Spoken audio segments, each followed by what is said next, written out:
Hello, good morning po sa inyong lahat. Happy New Year! Happy New Year!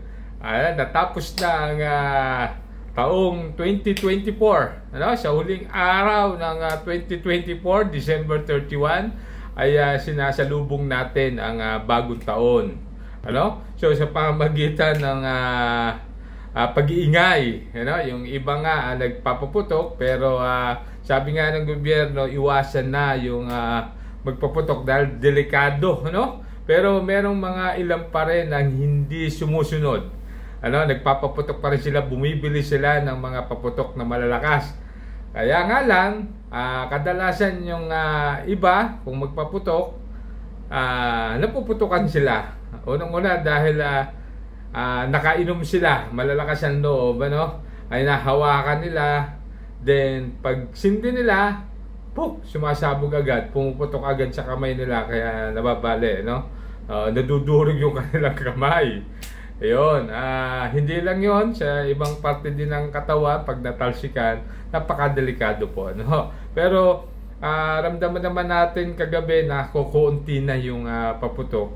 So karamihan na lang nag-iingay sa pamamagitan ng pag-start ng motor, ano? Yung tambutso nilang may ingay, ayun, at yung mga kotse, nagbubusina sila. So, iba-ibang pamamaraan para mag-ingay.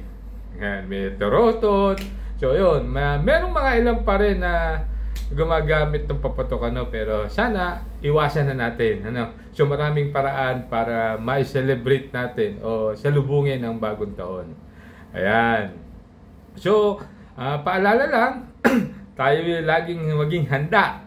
So, ensure natin yung ating mga sarili, no? Ito ay pag-iingat. Kailangan maging wais tayo dahil hindi naman natin alam kung kailan tayo ma-aksidente, no? So, mahalaga ang bawat isa ay merong mga insurance.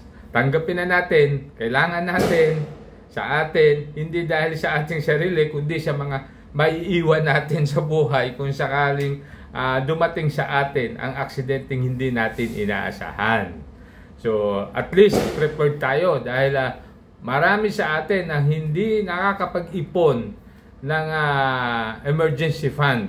Oo, para kung sakali man, ano? So, nagagamit pa rin natin yon. So, kaya pag-isipan natin mabuti na i-insure natin ang ating mga sarili para sa ating mga mahal sa buhay. So, yun po.